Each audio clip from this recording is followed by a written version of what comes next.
Alright, welcome boxing fans to JP Boxing, the place where we're discussing all boxing topics all day, every day. And today I'm here to talk about Devin Haney, a man who entered the start of this year, 2024, on top of the fucking world, absolutely flying as a boxer. Everything going brilliant, everything going pretty much perfect for him. We know he was riding a lot of momentum after the likes of going over to Australia and beating the hometown fighter in George Kambosos twice, getting massive credit for that. Had the close fight with Lomachenko that we thought could have gone either way, but it's still a brilliant win on his record, got loads of credit for that. Then obviously went up in weight, took on Regis Prograis, a top class light welterweight, straight away in his first fight of the weight. Absolutely schooled him, dropped him, looked better than ever.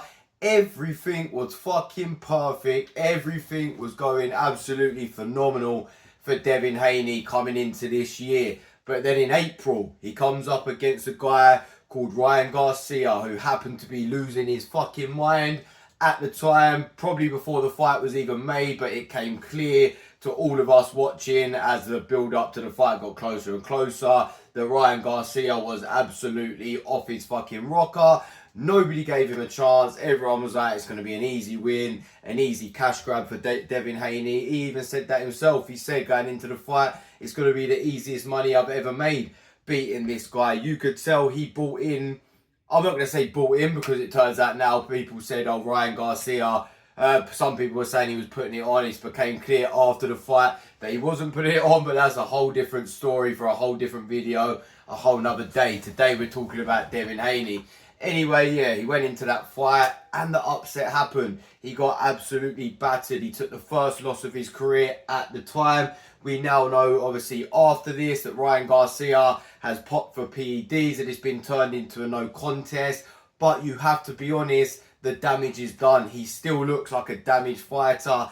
And man, if you look at him here, I know overweight doesn't always tell everything. A lot of fighters put on weight in between fights and stuff. But you could tell Devin Haney has not handled this loss well mentally. And what has it done to him physically? Because Ryan Garcia was on PEDs. It does mean he had an advantage over Devin Haney going to that ring. But it was still a massive fucking beating that can have an effect on your career as you move forward. And even take the PEDs and everything out of it, even before this whole situation with Ryan Garcia happened, if I had to pick a young unbeaten fighter that I really didn't think would handle an L well in what, no matter what situation or where it came, Devin Haney would be that guy, man. You knew he was going for that Mayweather sort of vibe, that Mayweather sort of record, very defensive-minded. I always thought a loss, no matter how it happened, would really fuck him up. But it happening to a guy like Ryan Garcia, who's just batshit crazy, who continues to troll you afterwards,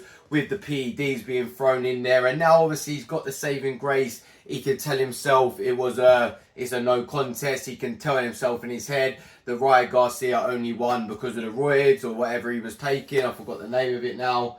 My bad. The shit he said he found in the ashwagandha or whatever it was anyway. But either way, Devin Haney can tell himself that. But if he's really honest with himself, he knows it wasn't just because Ryan Garcia was on PEDs. He fought stupid in that fight. He fought shit in that fight. It was the worst performance of his career. And PEDs or not, he got absolutely battered by a guy he would have been telling himself before, and we were all saying he is a lot better than, and he should have beat with ease. And I do believe if Devin Haney would have got in there and boxed as he normally does, defense-minded and stuff, and not bought into Ryan Garcia's trash talk, then he could have won that fight and made still quite an easy job of it.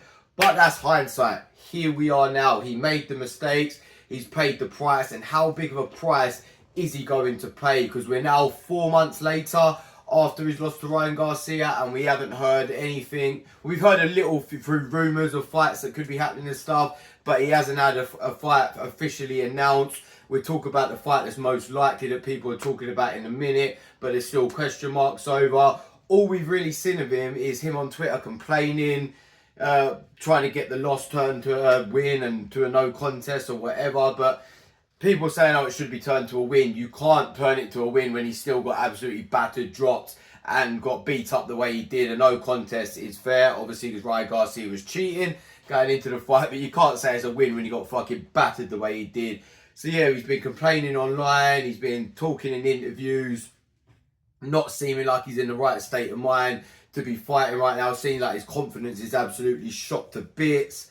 And the only footage we've seen of him actually fighting or doing any sort of throwing hands was him and his mates at a fucking fairground in America somewhere, arguing with a fan, and he's throwing a cheap shot whilst he's standing behind his mate, completely missing, and then walking off while his mates are doing the work throwing hands and all jumping on this one guy. Now, I don't know what the guy said to him or if what sort of mouth he was giving him and stuff, but it's just not, like, maybe he was in the right for throwing a punch, who knows, but it's just not a good look the way he did it, standing behind his mate, missing the punch, and then walking off while like 3-4 of your mates are jumping this one guy. It's just not a good look at all, man, and it just makes the year even fucking worse for him. Obviously, he had the Sandor Martin, another sort of little L. He had the Sandor Martin fight lined up, which would have been an interesting fight. Sandor Martin's a good boxer.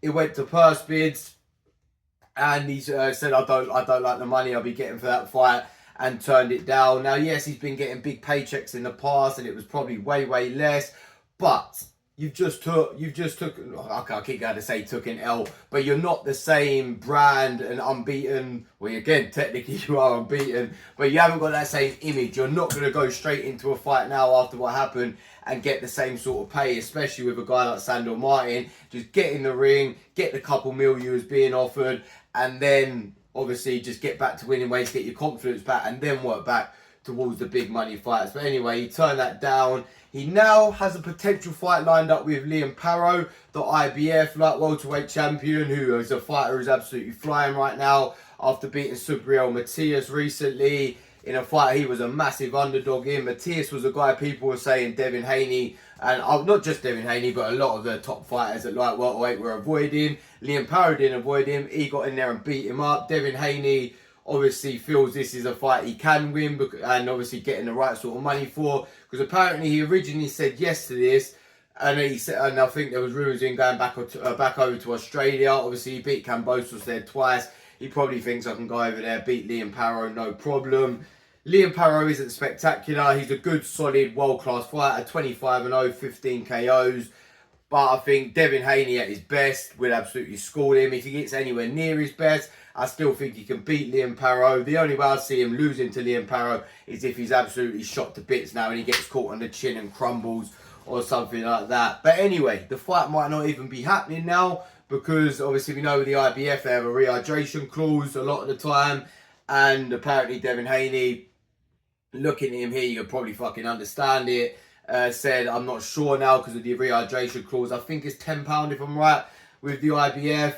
So obviously he's a guy we know Devin Haney boils down and then probably puts on about a stone or more overnight.